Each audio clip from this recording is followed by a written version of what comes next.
Once Iran is free, we have to find a way to share the country with the people who are currently the supporters of the Islamic Republic. We cannot get rid of them. We cannot isolate them. We cannot ban them from expressing themselves, or like none of that is the right solution.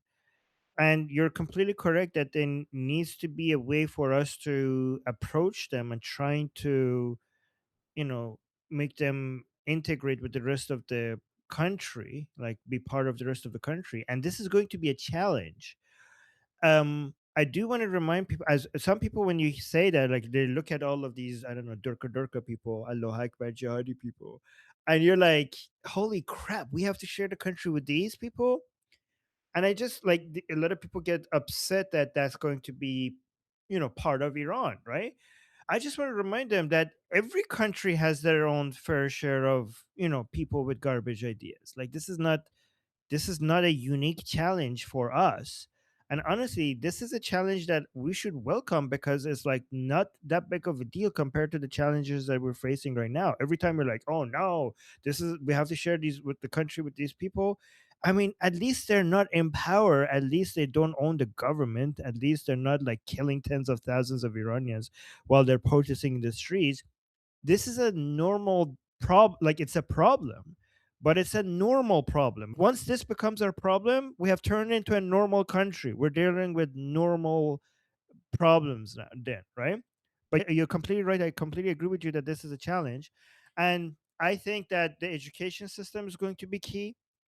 Instead of just focusing on how wrong they are, giving especially the next generation, their children, new identities that look beautiful and fun compared to their Islamic identity is key. So it's not just about telling people why they're wrong. It's giving them something that they could join that looks fun, that looks interesting, that looks festive. Our education system needs to start celebrating our ancient culture, our national identity, our Persian heritage and customs, all the other customs, our Kurdish, or like everything that this country has to offer that is not the cult of, it's not all black and crying and blood and martyrdom and hitting yourself. By the way, I think it's an easy sell. Like if you just think about the children that are growing up in these families, now they have to come to school.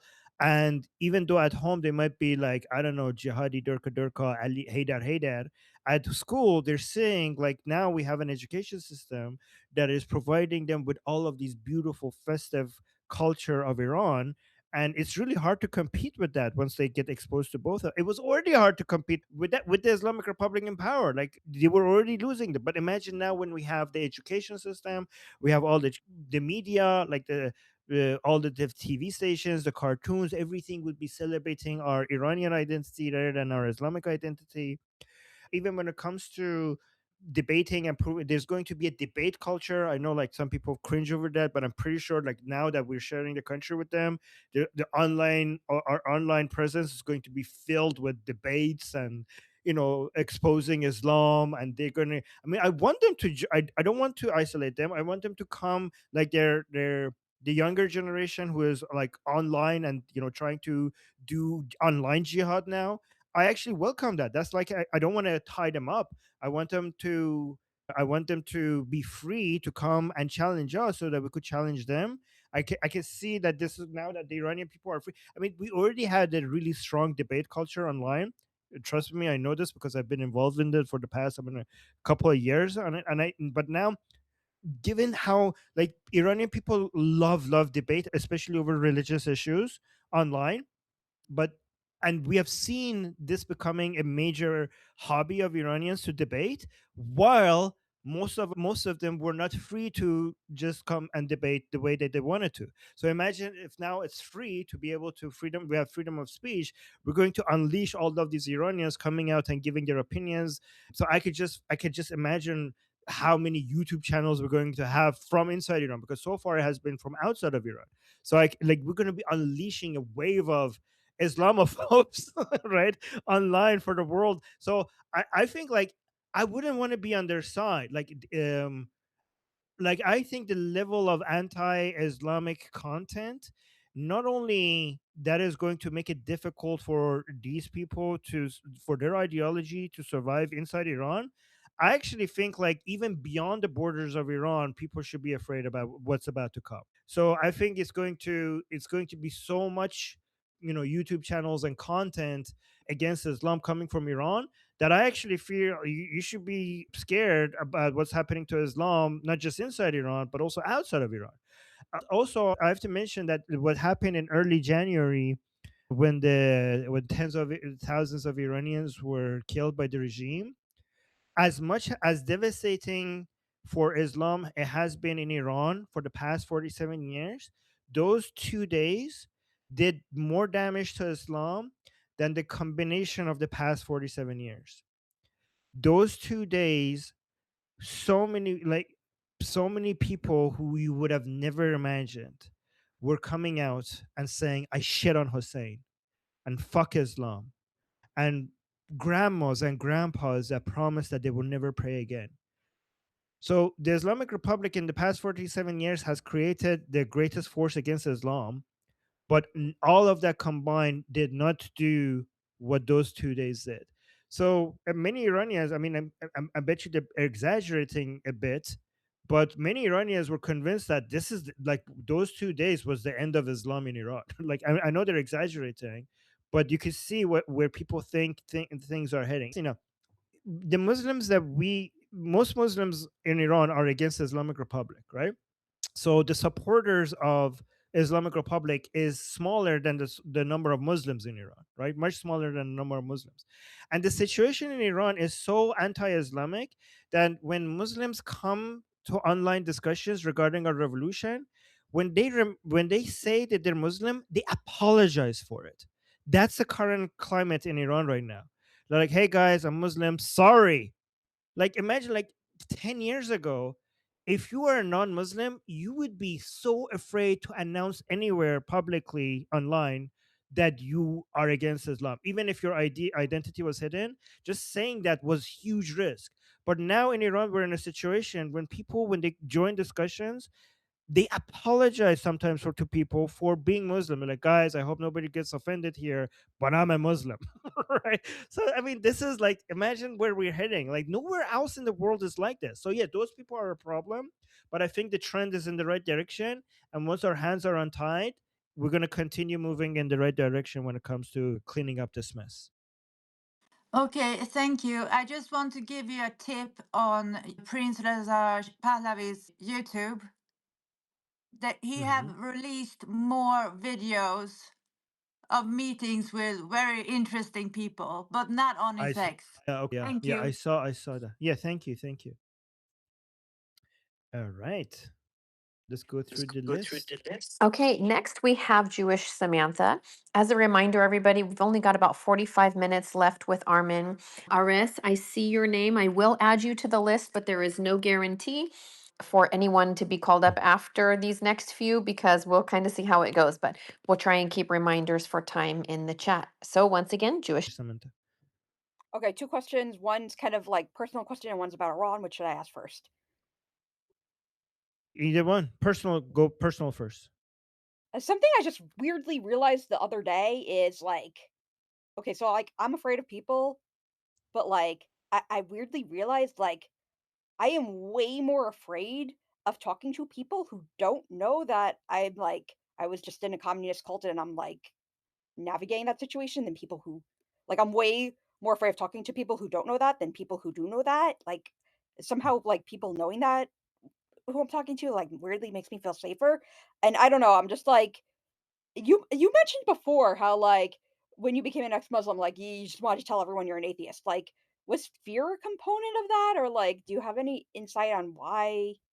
Because 'Cause I'm like, I have no insight into why I'm, like, have this fear. Well, I mean, I mean, you might be.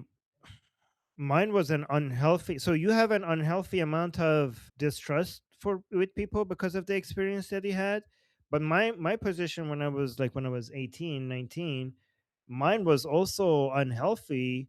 Like the amount of lack of care that I had for just telling people that I'm an ex-Muslim was dangerous. Like I have like I'm very rebellious. I think I still am. The only reason why I'm more cautious now is because I have people to take care of, but I don't feel that when it comes to myself personally. I only fear for other people if something happens to me, and that's not good. Like if I stayed in Iran, I would probably be dead right now. So that is not a good thing.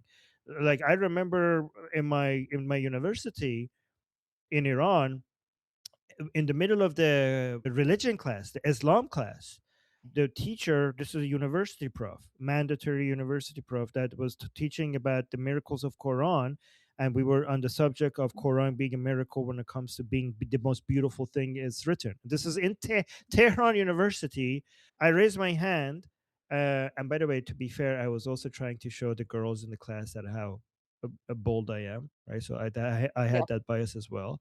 But I raised my hand and I said to the teacher, like, well, I don't. What if I don't find the Quran beautiful at all? Like you're saying that the Quran is the most beautiful thing ever written, but Mhm.